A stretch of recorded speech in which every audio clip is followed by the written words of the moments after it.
Good evening. Thank you guys for being here. My name is Blanca Mercado. I'm the Public Information Officer here for the Line Fire. A few things before we get started. If you could please silence your cell phones and take any side conversations outside. In addition to the management staff here, we also have our finance section chief, our comps claim. So if you've had any damage to and around your property, please come see us after the meeting. The Line Fire is currently burning on the San Bernardino National Forest in the county of San Bernardino. We're at 39,026 acres, and we're at 49% contained. The following agencies are in unified command: the United States Forest Service, San Bernardino County Fire Protection District, CAL FIRE, and the San Bernardino County Sheriff's Office. For opening remarks, I would like to invite the Running Springs Fire Chief, Andy Griswold, and the Arrow Bear Fire Chief, Paul Lindley.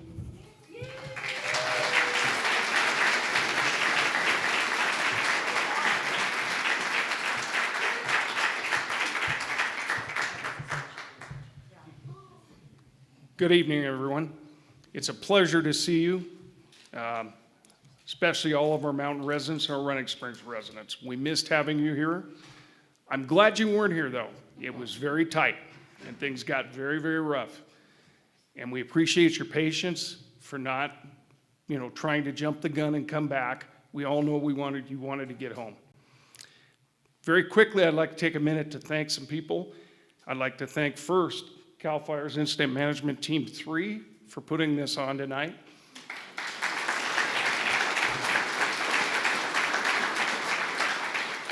I'd like to thank CAL FIRE San Bernardino unit as well as Riverside unit for the immediate response that they provided for us when things got hot and heavy on Saturday night.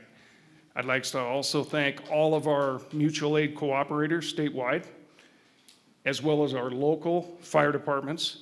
Unfortunately, Chief Muncie from San Bernardino County could not be here this evening, but he extends his wishes, and I wanted to thank him especially because he arranged that when things got very hot for us, we had resources here very, very quickly. We can't do it on our own when it's this large, so we need all the help we can get, and we muster all that help that we got.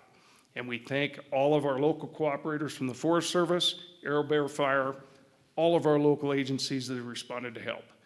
And you'll see, as you're out and about, we have people from as far as San Jose, California here helping us. So that is a very good thing for us. Most importantly, especially for my Running Springs residents, I wanted to thank you. We had the potential to lose very, very large amounts of houses. We ask you every year to be diligent in your efforts in clearing your property in our hazard abatement program. You did that, you succeeded. You should give yourself a round of applause because we definitely could have lost more homes.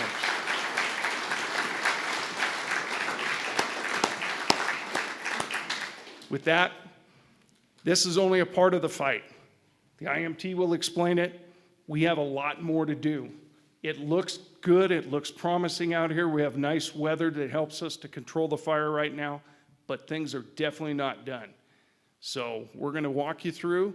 We're all here to help each other, and we greatly appreciate you all. Thank you very much.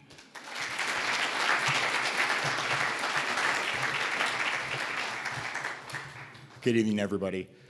Like Chief Griswold said, I can't emphasize enough the great work that the IMT3 team has done for our local communities, San Bernardino County Fire Protection District, especially Chief Muncie and 3rd District Supervisor Don Rao, and the contribution she's made to this Hilltop community during this incident. Our relationships with the Sheriff's Department as well as CHP has been phenomenal.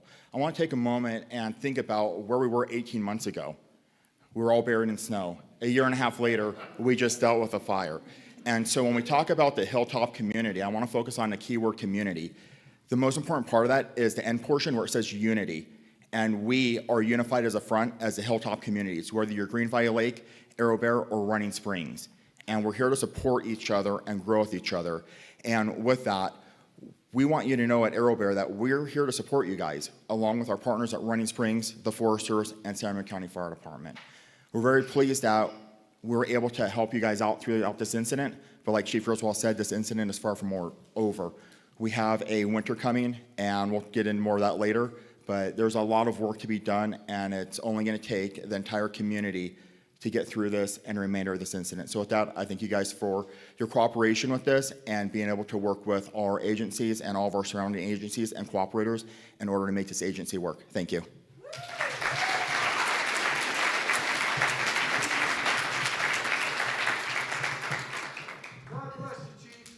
Thank you, Chiefs.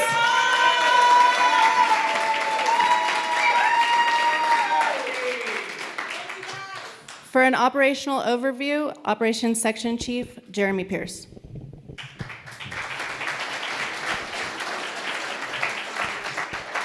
All right, good evening. I'll start off on a little bit of explanation of what this map means. So where you see the black line on there, that's where we put the fire out. We don't have any hot spots. We call it a patrol status. So we'll have resources in there patrolling it, make sure we don't have hazard trees or any other smokes or hot spots or calls for services. But we're confident that the fire is going to stay in that footprint.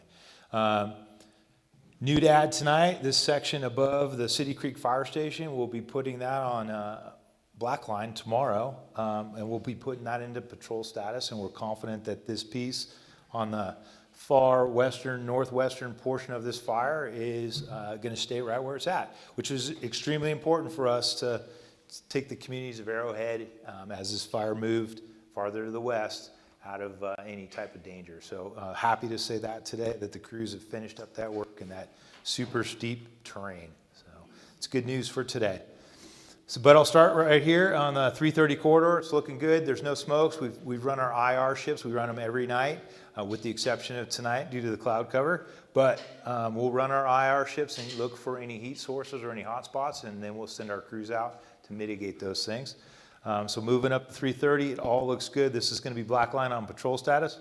Now let's talk about what you guys are all here for, which is the Arrow Bear Running Springs community, and why it was so long that we had to keep you out of evacuations. And I understand what that's like as a past evacuee myself, okay?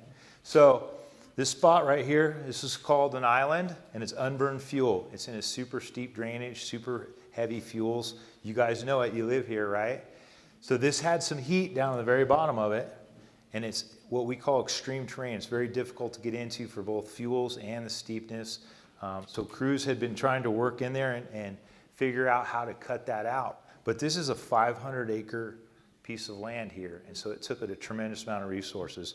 So over the last several days, we've got about 600 firefighters that we've pushed in here, and those 600 firefighters have been in here every day, cutting out those hot spots, cutting line, which means all the way down to bare mineral soil, removing the fuels around this, almost this entire section where they could get to.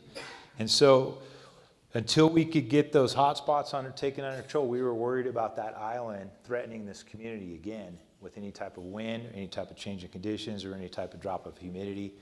That was our big concern. So as we finished that up, which we did yesterday or the day before yesterday to get you folks all back in your home, we were able to immediately repopulate this area. So super happy with everything that's in here. 600 firefighters have been working this area, doing what's called mop up, 300 feet in to take care of any smokes, any hot spots, any hazard trees, anything like that. All of which are still problems in this area, which as you repopulate, you need to be careful. There's ash pits, there's hot spots, there's all that kind of stuff. So they're trying to mitigate all of those features so that as you return, we don't have any injuries. So those firefighters have been in here taking care of that for the last several days and able to repopulate. This section here, same thing. This is a large section of an island. We have about 4 hot spots in here now, and those are interior. And so we are very comfortable with getting our folks back in here. But those features or those hot spots today were mitigated, and we're very confident that this entire finger in this section is also taken care of. So as we move a little bit farther to the east, as that fire rolled over Keller Peak into the Exploration Children's Trail over on the top side of that, we've got some spots. Crews have mopped those all up, and once again have mitigated and mopped up 300 feet all on that backside of Keller Peak to help mitigate those issues along those dozer lines and rehab some of those dozer lines. And they're all in there currently today doing that same thing. So all along this whole section, we're feeling really good. Mop ups 300 feet. We've cut out our big pockets, our big islands, and our fingers. And we've cold trailed it or put an actual line around most of that.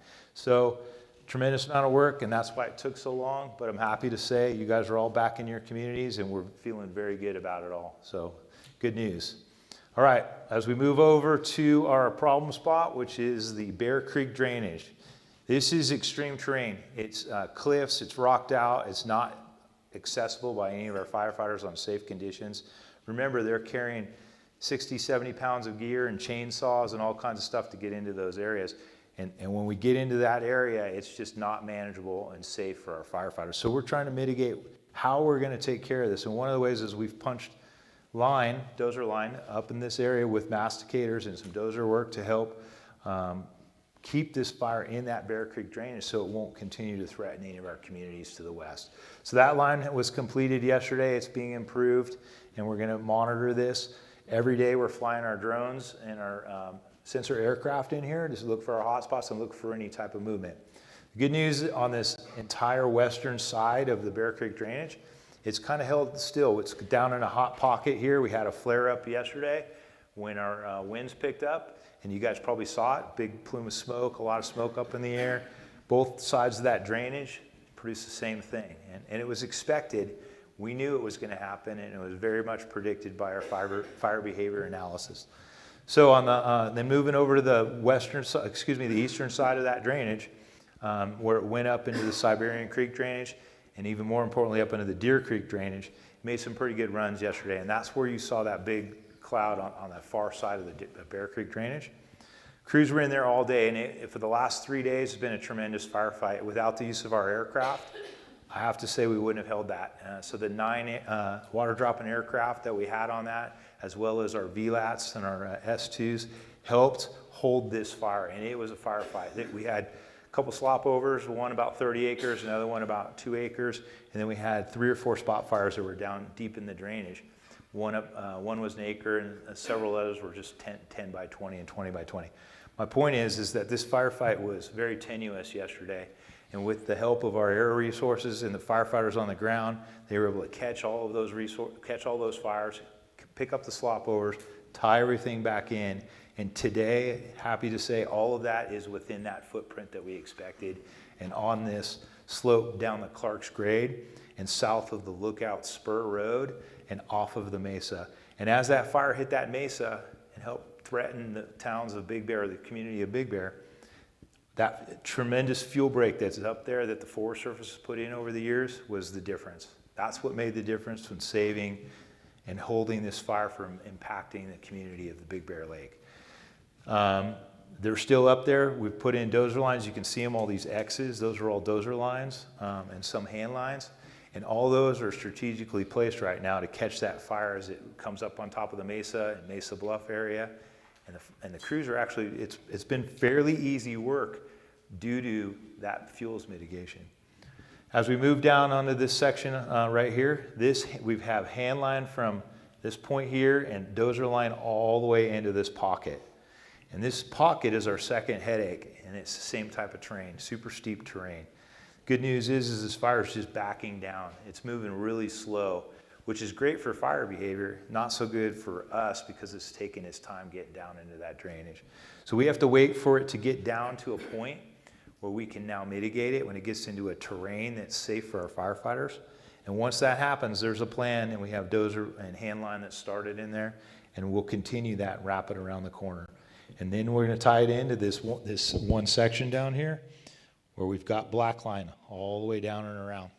And that will hopefully keep this whole fire in its footprint, and that is your update for the line fire.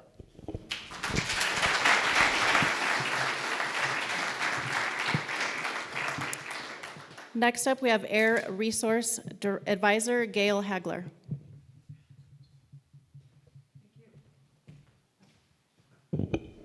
Thank you. Hi, everyone. My name is Gail Hagler, and I am here for the smoke. So I am a special role, not necessarily here to breathe the smoke, but here to help you.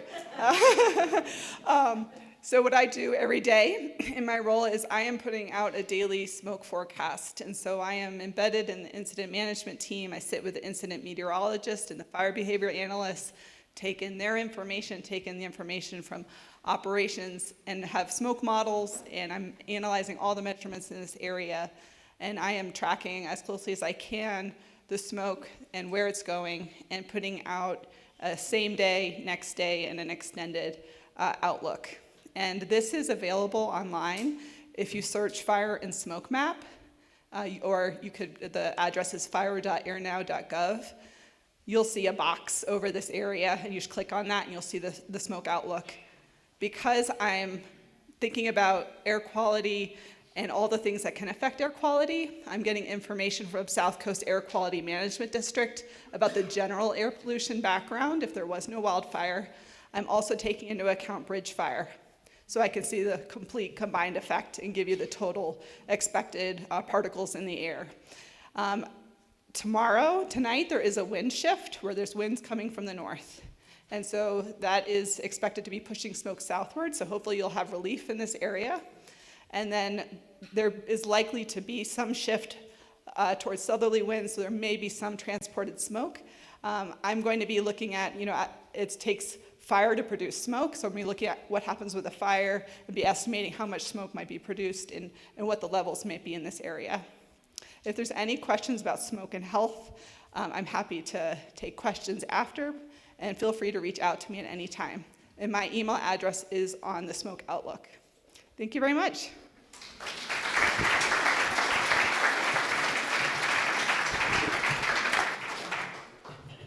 Next up, we have San Bernardino County Sheriff Deputy Chief John Walker.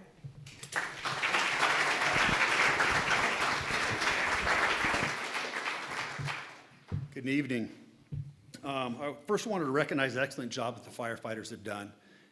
It's amazing how large this fire is in combination with the bridge fire. They've knocked it out of the park for everybody, so a round of applause for the fire guys, please.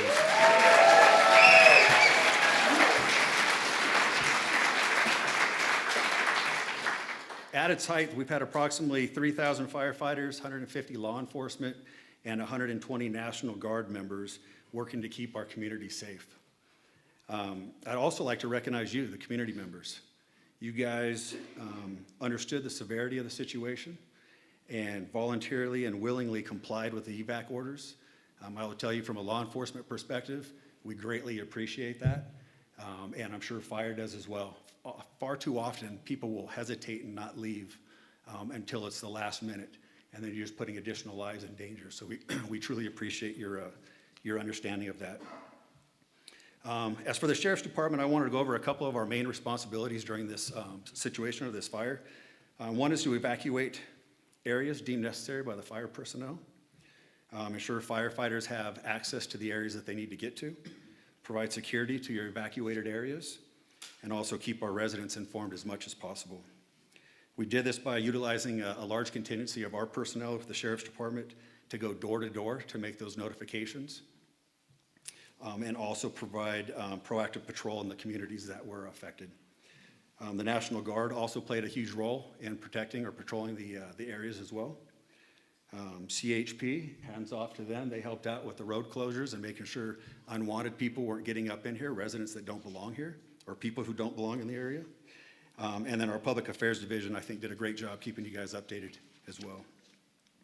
To date, we've made 17 arrests in your communities, in this area alone.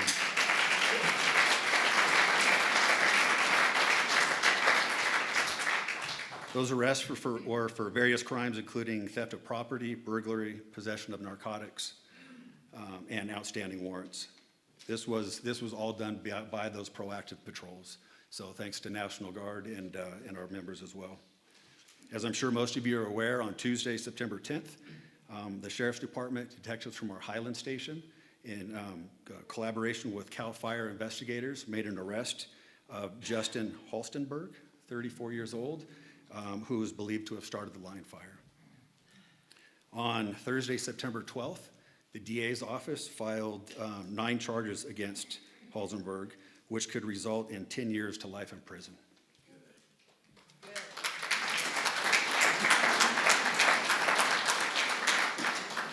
Lastly, our efforts from a law enforcement standpoint would not have been We wouldn't have been able to achieve what we did if it wasn't for our local PDs helping us out. And I just want to give them a recognition real quick as well. We had Barstow, Chino, Colton, Fontana, Montclair, Ontario, Redlands, Rialto, Upland, San Bernardino, and of course, the California Highway Patrol Inland Division. So without them, we wouldn't have been able to keep your areas safe. So thank you.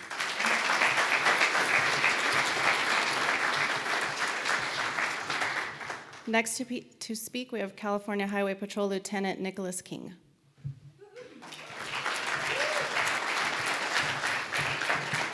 Good evening. I'm the Lieutenant Commander up here at the California Highway Patrol's Arrowhead Area Office. I've been here since January, so I got a tail end of the snow and got to see the other half. Our mission while this incident was going on was to support the Sheriff's Department. They had jurisdiction and control over the fire and how things were being deployed.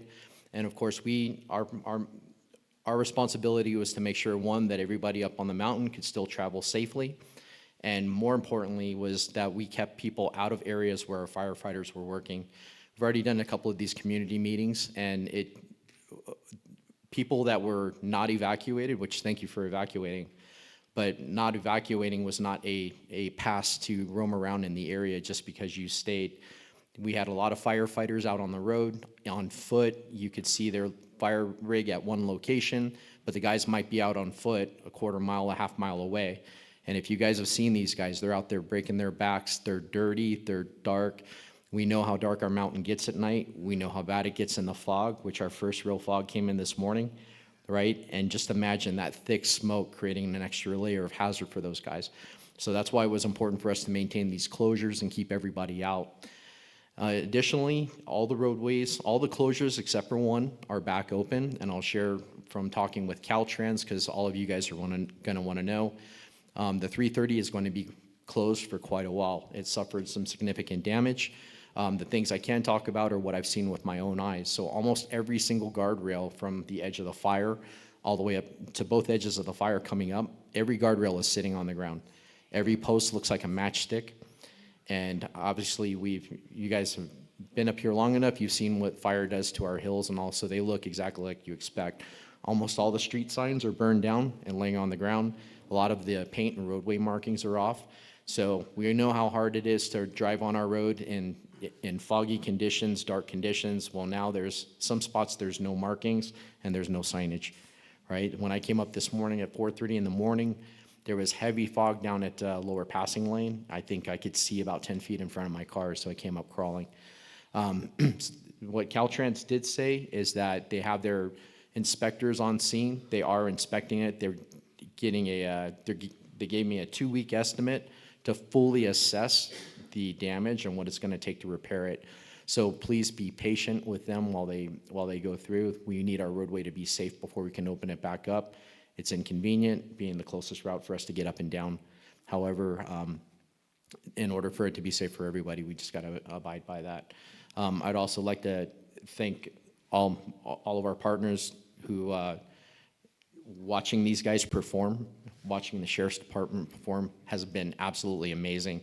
The symphony that occurs behind the scenes from the command post, from all these guys at the command post, and watching the firefighters go out and come back and then being able to ride through the area and watch some of the progress go, you guys would be absolutely impressed. I surely am. So thank you for your patience, and have a good night.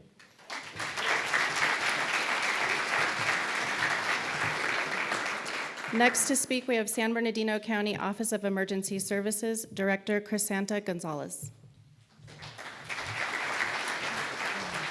Hi, everybody. Thank you for having me. Thank you for welcoming me to your community.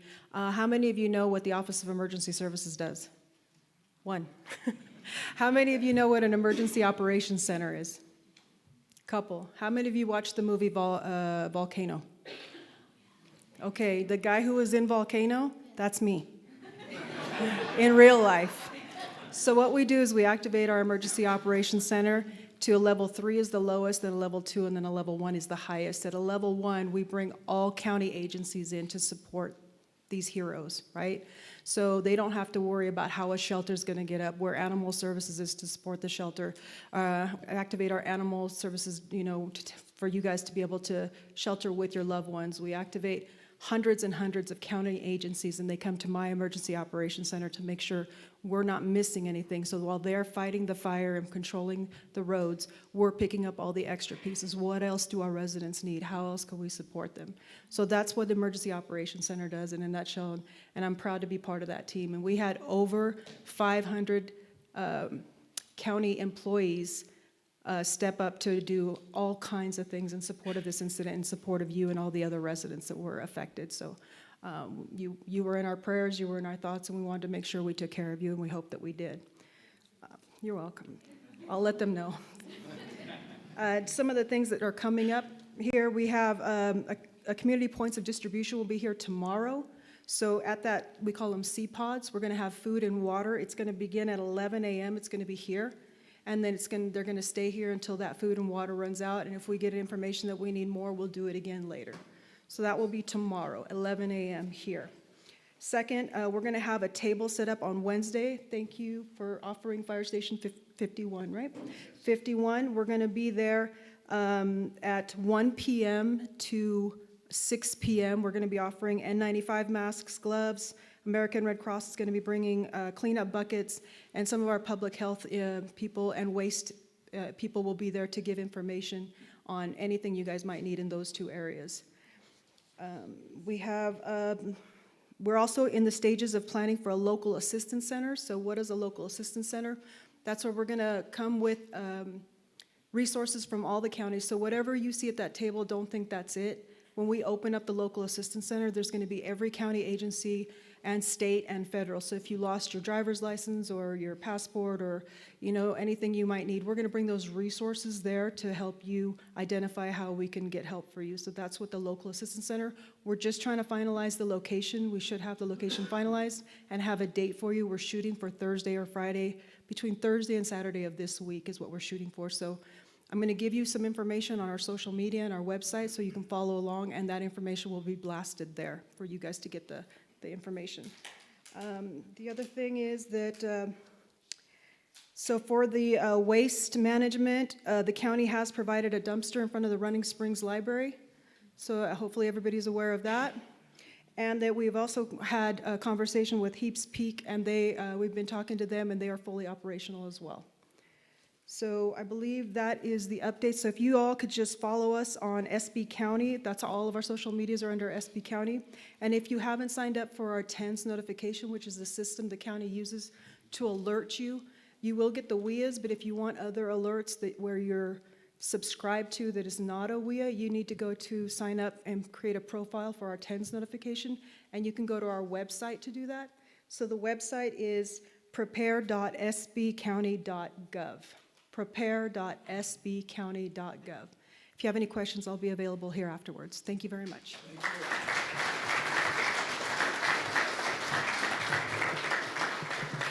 Next to speak, we have the Unified Incident Commanders, Josh Boehm and Billy C.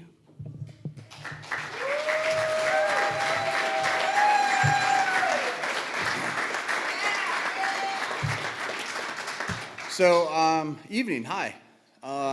So I'm Josh Boehm, one of the Unified Incident Commanders with CAL FIRE Team 3, representing San Bernardino National Forest. So I am the Deputy Fire Chief here at San Bernardino National Forest, but most importantly, I'm a resident of Running Springs just like you.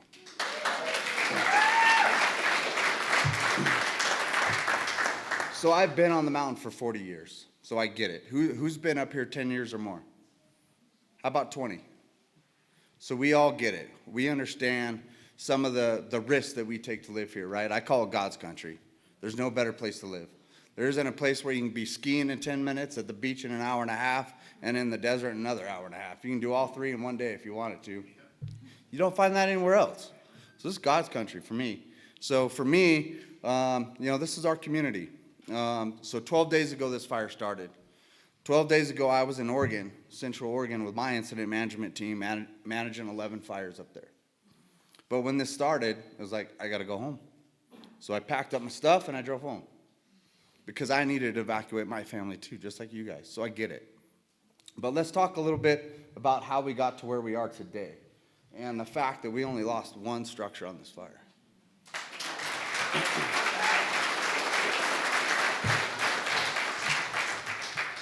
So right here on Pine, most of you have all been there, right? We drive through there. It's a beautiful spot. We know how tight it is in there. To lose only one structure, I'm sure you've all seen the videos, correct? Of the firefight that went on in there. Heroism. I mean, that's just straight up. That's what it was. The firefight that went on there saved the rest of this community.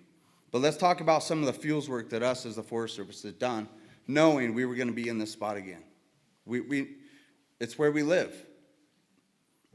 So about 5-6 years ago, we took a look at 109. You guys all know what that is, right? Manzanita Flats. And we knew that that was our only defense in between here and the bottom of the mountain. It really is. Because once you hit that spot, it's straight uphill in the town, right? There's nothing else to slow fire. So what we did is we dumped about $5 million in there. And we masticated and we brushed 300 feet on both sides of that road. Because we knew that was going to be our stand. We also knew that it was going to give us time to get the right resources into town to protect town. We knew that. And so that's why we did that. And my thought is, what I truly believe is that fuels project saved this town.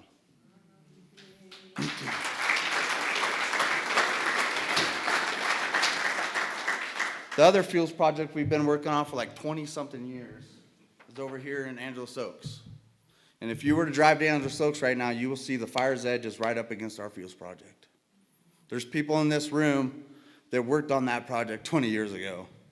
And we were committed to it because we knew we had to protect that town, right?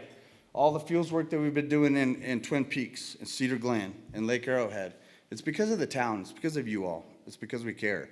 And so we're going to continue doing that because it's proven that it works. It's what saves towns. It's what saves lives, right? So, again, the fact that we only lost one structure there, I think is just a testament to the fuels work that we've done. The big part of it is that this starts years ago as the coordination and cooperation that we have, San Bernardino County, AeroBear, Running Springs, CAL FIRE, all the agencies we drill all year long. We get together, we have meetings every week, every month. Even if it's just to have coffee. How you doing? What do you need? What do you got? How can I help? That's what we do. We have to do that because we call it in the fire service tire sniffing. We don't have time to pull up to the scene of an incident and say, hey, I'm Josh, how can I help? What do you need? No, it's like, hey, Billy, what do you got? What do you need? We know each other. We have that relationship because these decisions have to happen like that. So when this fire started, we made decisions, split-second decisions, that we knew were going to affect the outcome of this fire. We thought this fire was going to go for about 100,000 acres and it'd be out in the desert. But because of those relationships, because of the fuels work, because of the coordination, the cooperation, and because of the firefight that happened up here, it didn't happen. So I do want to caution you that we're not out of the woods. This fire's not out. I'm sure the people who live right across the rim, Smiley Park, you hear the chainsaws running 24 hours a day. We got people down in that hole, cutting out the hot spots, making sure it's getting mopped up, making sure that little bit of risk is gone. Because what are we about to enter? Santa Ana season. So usually about the third week of September, we start getting some Santa Ana winds. So today's the 16th. We're getting pretty close, right? So we got a lot of man hours that we still got to do out here. So what I ask is just a little bit of patience and grace. Because we're going to be in and out of town. There's going to be people everywhere. But it's to make sure that the fire doesn't come back to life. And we don't have, the worst thing, when we decide when to bring you back into town, the one thing we don't want to do is bring you back and 2 days later take you out again. I mean because what happens? Nobody leaves. They're like, I'm not leaving this time. Screw that. Nope, ain't happening. They saved my house the first time, they'll do it again, right? So I mean, I've been there, done that. So we just ask for a little bit of patience around town. Slow down a little bit for us. I told these guys this morning, so we have a meeting every morning. We talk about evacuations and repopulations. I said, It's not the firemen I'm worried about, it's the locals, because we drive crazy. I'm one of you. So please, just a little bit of grace, a little bit of patience. If you see them out in town, say thanks. That goes a long way with firemen. So just say thanks. So with that, I'll leave that and let my partner here talk a little bit, and then I can't wait for questions. That's my favorite part. So.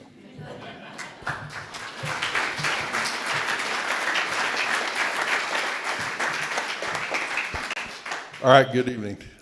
Obviously, Josh is kind of hard to follow, especially in his own town that he's lived in for several years now. I'm not used to coming to community meetings where everyone's smiling, clapping, and saying thank you like this. Normally, when we're doing these community meetings, we're doing them near evacuation centers, and we're trying to give updates on the fire, and we're trying to explain when we potentially get everyone home. It's kind of nice to be able to come to a community meeting where everyone's back. You heard from Josh, this fire's not out. You heard from basically the Air Resources that there's going to be a shift in the wind just tonight, right? Going towards an offshore flow, which is similar to a Santa Ana setup. It just won't have the intensity, right? And this wind's going to shift between the desert pushing in to the valley and back and forth over the next few days.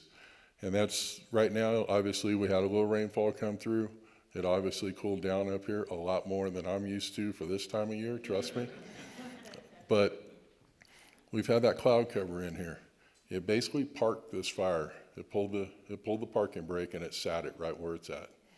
When it gets clean air, when it gets heat, when it gets a little wind on it, it wants to stand up and move again. That's our big issue that we're having with the drainage right here in Bear Creek and all that pushing into the mesa right there at Big Bear. So we're real concerned about that. But I want to take you back just to think about some of the potentials out there over the course of the next month, 2 months, okay? It only takes one ember to come alive again, especially in a receptive field bed. 1991, the tunnel fire in the Oakland Hills. Very similar conditions. One ember under one bush caused a major problem. This incident is going to be staffed for the next several months. Okay? Josh and I, we can say that for sure. Obviously, the short duration that the incident management team, Team 3, the ones wearing the red hats in the room right now, are going to be here, very short duration of the magnitude of this incident, okay? U.S. Forest Service, we're already setting up the forward operating base up here. You've seen, we've already set up feeding, we've set up fueling, we've set up sleeping.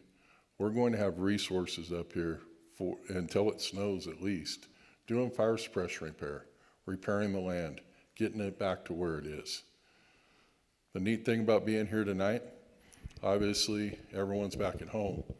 I brought a bunch of the folks from Team 3. They're the ones wearing these goofy red hats, but we wear them for a reason, so we're easily recognizable, and you can ask us questions. We've got our comps games specialist.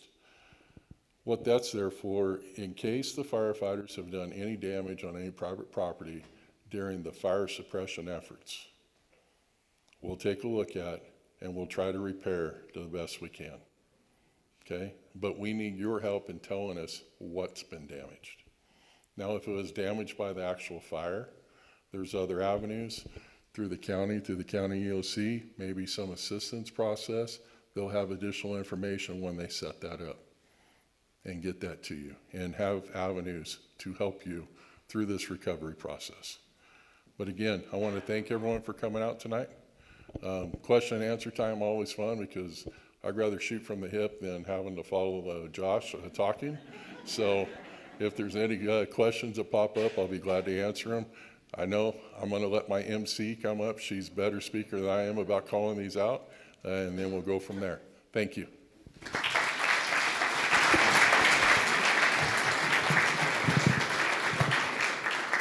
Okay, we're going to open the floor to questions. If you could please stand and raise your hand, and we'll have a PIO come out to you with a microphone. Can I just say God bless y'all?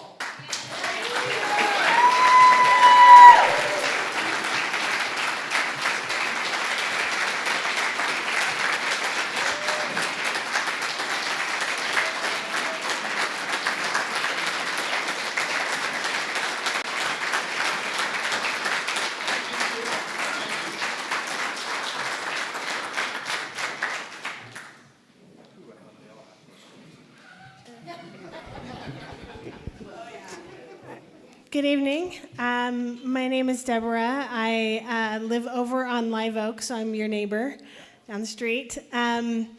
So during this, as we were watching the news reports come through, one of the themes that I heard coming up over and over again was how hard you were fighting to keep that fire from going down into the drainage on the other side of Live Oak, because it was, it would be one of those areas that would be so steep, right?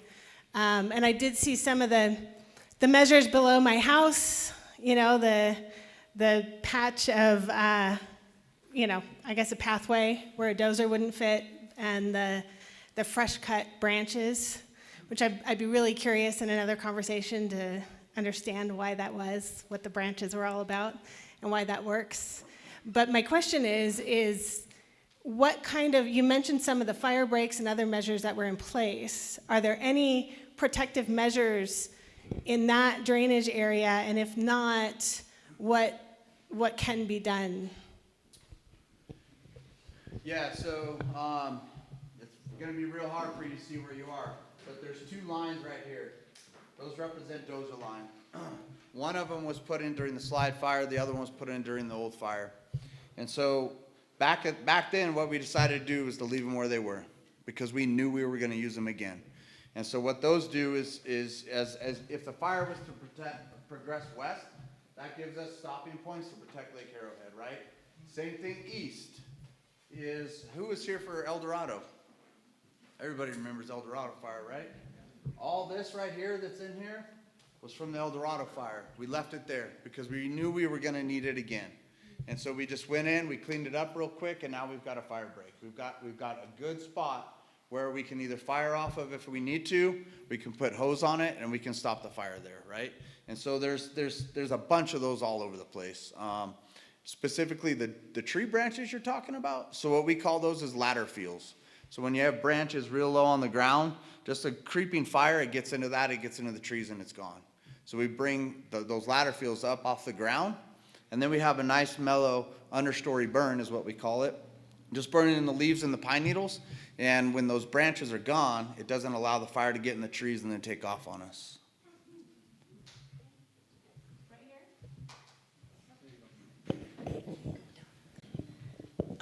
Oh, sorry. Hi, thank you everybody so much, and Arrow Bear. So I saw today that we need to drive really slow because the red stuff that you guys sprayed everywhere is slippery. That's not my only concern. Is it toxic? What is the long-lasting effects of that red stuff? And what is the best way to go about cleaning it? And ash also, I've seen that they're saying from the fires, it's toxic. I know that there is only one structure. Why is that toxic then? I thought it was good. If someone could elaborate on those two, the red sticky stuff and the toxic ash, so. My turn? Oh, you're talking about the red sticky stuff. That's what I get for having my ops section chief with me. All right, so the red sticky stuff, that's a fire retardant. So we're using it in two ways, actually three ways on this incident. We're using it with our fixed wing aircraft coming in, the air tankers. We also had mobile retardant base set up, and we're using it with our helicopters. And then we were also using it with water tenders on ground applied in specific locations. Yeah, we put a lot of retardant in this town.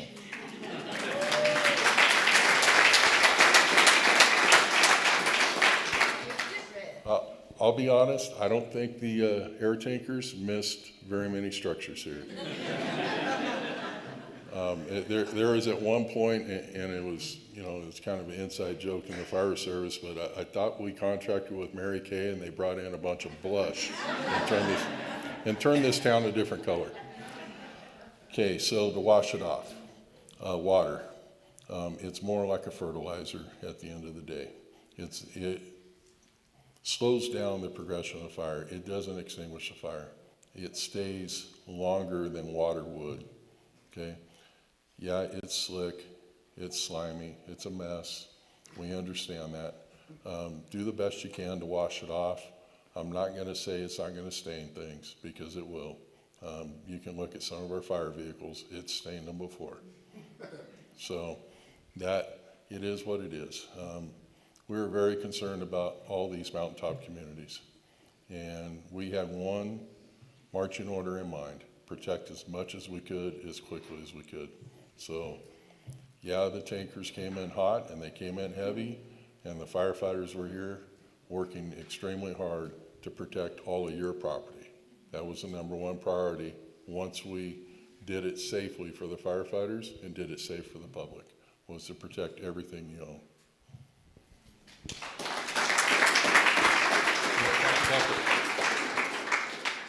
Yeah. I just want to add that on that Wednesday, we're bringing gloves and our public health to those tables, and they can answer the ash question. And I did talk to them today, and they said those N95 masks that we're bringing, if you're concerned, those will help you out. And then there'll be I'm not an expert, but we'll have the expert there to ask your questions. Thank you.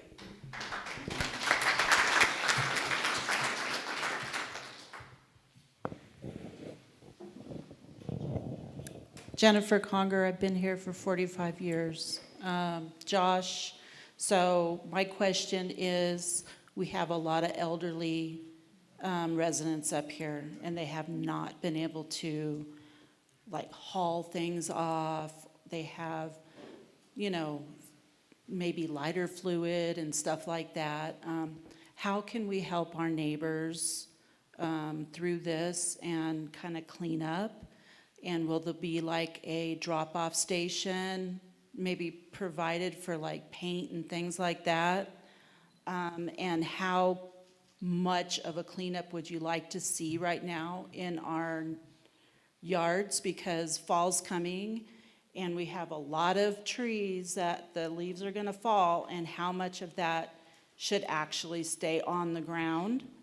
And then for the sheriff, wellness checks, I'm gonna get emotional. I live in Arrow Bear, okay? I just don't know how we account for the people that are left behind. Because I'm knocking on the door and no one's answering. But I know someone's in there. So it's really hard. I'm not going to say anything, but how do we do that? Okay? You can't, I don't know who's there, who's not. And life is very important. I'll take the first part.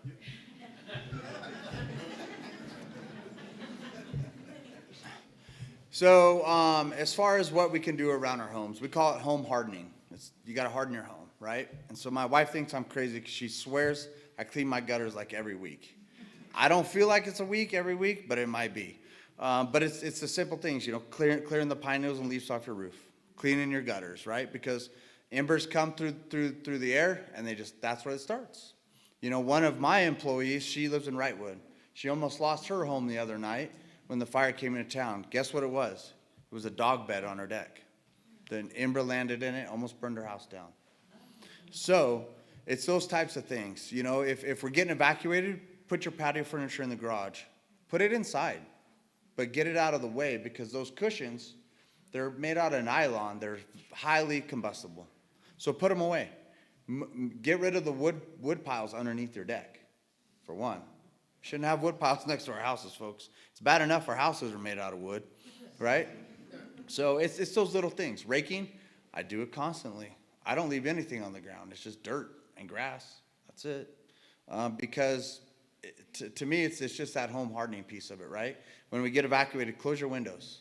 If you got a window AC, pull it out, because that's just a vent right inside your house. It's not even a screen. It's just a vent right inside your house. Ashes blow right in that. Embers blow right in it before you know your house is on fire. So it's just those little things that, unfortunately, as mountain residences, we have to deal with constantly. As soon as the wind blows, the pine needles fall. As soon as fall comes, the leaves fall. So it's just, it's part of, January hits, we're shoveling for 6 months. So it's a never-ending battle up here. I tell my wife I'm getting pretty tired of battling this thing. But It's just part of living up here, and so we gotta do it. And that's the way to protect your house, and that's the way to protect your neighbor's house too. Help them out, be a good neighbor.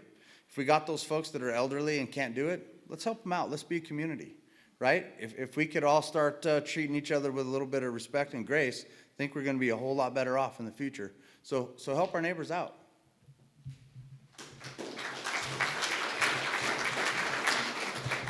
It's a great question, and there's a couple ways that I feel you guys can go about it. If you have a neighbor that you know is elderly and not mobile, to be able to get out in a situation like this, have that conversation prior to, right? You can get a hold of the sheriff's department up here, and we can put a premise history on that residence, so we're aware of it. Because when our mobile field force teams go out and do the evacuations, we're going door to door. We're using technology to say who answered, who didn't answer, and who refused to leave. Okay, so we have a general idea of who's there. It leaves like a cookie trail so we can see who's who. But if we could pair that up with the premise history, that would be great. If you guys could go and knock prior to and make sure and checking on each other, like the gentleman here is saying, that will help. And then also community response teams through the county. So you can go on the website there and input that information as well. The more places we can get this information to more people, the more resources that can come. One more time on the websites on this, premise history and what else? No, premise history isn't a website. Just go to the sheriff's station, and Captain Harris's staff will take care of you, and then our dispatch will put in a premise history for that specific residence. So we know that there's a particular concern there. And then the other one is Prepare.sbcounty.gov, the one I gave earlier. If you're not already a member of the Community Emergency Response Team, that's also a way to strengthen your community by joining or creating a CERT team, Community Emergency Response Team. I think we got a leader right here. I believe we have a question in the middle here. Oh, I don't need a microphone. Thank you all so very, very much. Why wasn't the roads opened only to residents when we were all coming back? Wasn't everybody able to come up? Just wondering.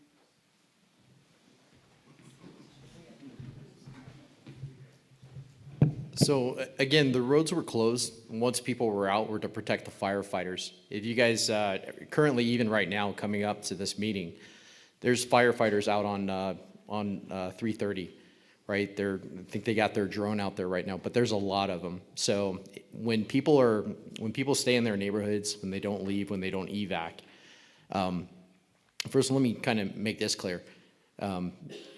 If you're in the evacuation zone, like I said, if you're in your house, you touch base, you're safe, right? Once you step out of your house, it's out of the zone. It's not, you don't get to free run around, but again, it's to protect these guys. And the other thing too, that I've heard them mention many times at some of the other meetings is when you guys stay, their job is to fight the fire, to protect your property, to protect whoever did stay behind. But once they know through the sheriff's tracking system on what house is occupied, those firefighters now have to come off the line to be able to go address that, provide a safety service, serve the people that stayed behind, which means they come off the line from the fire, which means the fire gets to do what it wants to do. Now with traffic, again, these we all have speed limits up here, but firefighters have to get to where they got to get to fast. These rigs are big. There's a long string of them, and they're coming constantly. Between that, the sheriff's personnel running through the neighborhoods, making sure that people who don't belong there are not there. That's why we keep it closed to everybody. Does that answer your question? I was asking, when you reopened the roads yesterday, you opened it to everyone in the world, not just us, and I was wondering why. So once the evacuation order is lifted, there's nothing we can do to prevent people from enjoying the free taxpayer roadways that everybody is able to use. It can get, obviously it can get congested, it can create a problem, but we can only limit so much. Okay, but just to follow up on what Josh was saying, the most important thing right now is for us to be off of the roads and when we're on them to be as safe as possible. So to just let anybody who wants to come up and take pictures, pardon me, anybody who's like that,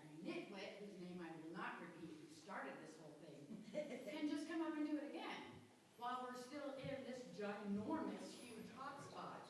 So it just seems kind of weird that anyway, because normally when we have an emergency, you have to show your ID, prove you live there, you can come back home.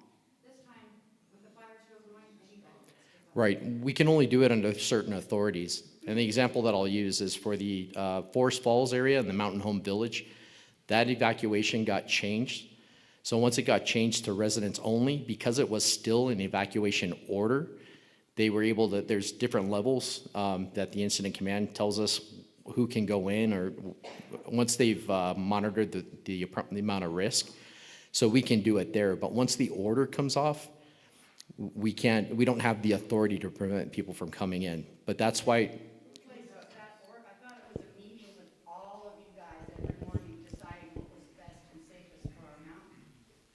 it is, but Who gave the final authority to say anybody in their own can come up? so when it goes to a warning, if I'm not mistaken, once it's an order, then you guys can't come back either. So in order for you guys to come home, once they determined the fire was safe enough, it had to go down to a warning. And when it goes from the order to the warning, we no longer have the authority to prevent people from going in there. And that's why with the sheriff's department and with the highway patrol, we started saturating the area. As you guys were coming home, hopefully you saw a lot of black and whites, and that's the reason why they were there.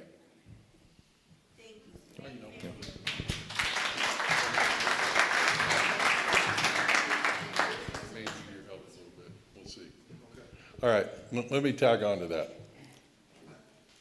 Obviously, a lot of times when we're going to have engines working specifically on the roadways, and we've had damage and destruction to multiple structures, we'll open an area to residents only, and that is labor intensive on the law enforcement partners at those checkpoints. And it can back traffic up extremely as we're bringing people in. In this case, the majority of fire line that we were dealing with is off the major roads. It's down below the communities, right? On the edge of the community, away from where the main route of travel is for a lot of that traffic. So to reduce the impacts on the staffing with all of our law enforcement partners, it was decided once we lifted the evacuation order and put it in a warning that there is a fire in the area, so you're in that ready, set mode, right? Is why we decided to allow people back up the road, up the highways. But what we're asking folks specifically where our fire engines are working is closer to the fire line, which is on the edge of the community itself, off that main roadway. That makes sense? So that's kind of the work we're doing. When you look at 38 right now, residents only, we have engines right on that pavement. So we have to limit the traffic in those areas just for the firefighter safety. Okay? Thank you.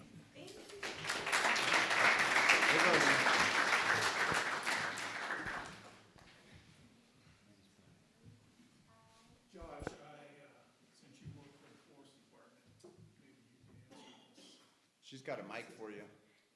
Everybody can hear. Oh, okay. Since you work for the Forest Department, can you tell us if the reseeding of the mountains are going to start and if you're going to plant any trees and what's going to be done once all those rocks start coming down? Yeah, so we'll have a team that's going to come in. It's our bear team. And so that comes in and we're going to start sampling the soil. We're going to start seeing where the soil is healthy enough to even plant a tree.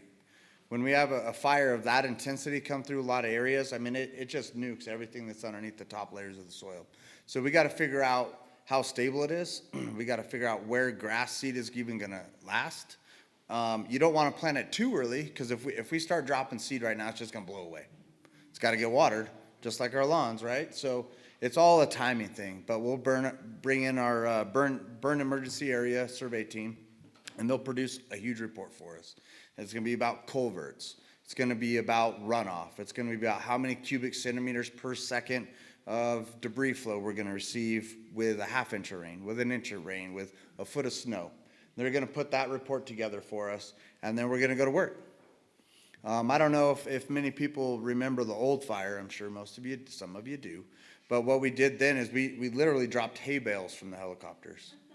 We did for months. I had the worst hay fever ever. But what it did is it put some weight on that soil and it stabilized things. So we'll look at all those types of things. Wattles, the straw things at the bottom. We'll clean out culverts. We'll replace culverts. We'll put new gates in. All these types of things. Just below the middle passing lane, the rock nets. I'm imagining we're going to probably see quite a few of those. So it's all part of determining exactly what the soil is, what the runoff's going to be, the debris flow. We got to measure it all. We got to bring in much smarter people than me. Like I know a little bit about enough to get myself in trouble most of the time. So I won't go too far into it, but we're working on it. I mean, we haven't even put the thing out yet. So we're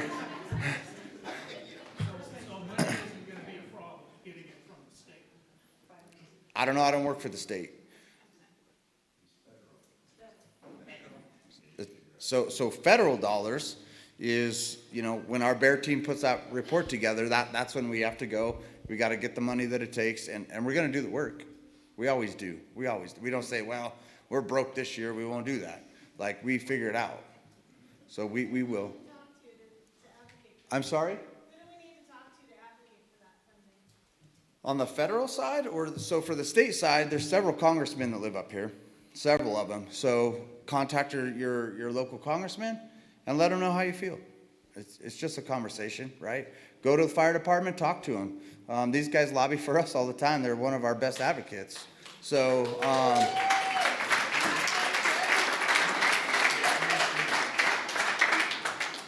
like I said, there's a ton of work. This fire's going to cost a ton of money, right? But, I mean, unfortunately, that's how fire is sometimes. We can't catch every one of them, unfortunately. Okay, folks, we're going to do one more question, and a reminder, we're all here afterwards. For the gentleman that's been standing in the back with the red shirt. I'm from that big community called Green Valley Lake. I hardened my home. I raked the pine needles.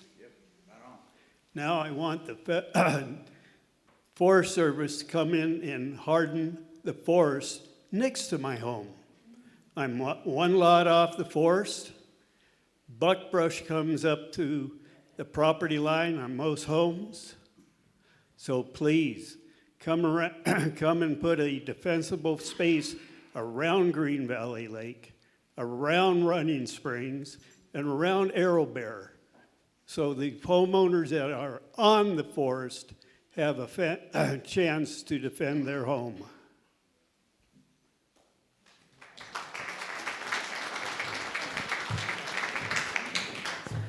So we are doing that. We are. And so we got 900,000 acres to cover, sir. We're only so many people. And so it takes a long time to do this. We have lots of processes we have to get to. One of the good things that we do is we provide grants to our local cooperators, to CAL FIRE, San Bernardino County. So they're doing it too. We're all over this mountain. And so to specifically be at your house, we'll be there someday, but it takes a long time to do this. I mean, it's not, Can I put this one out first? I mean, I don't know.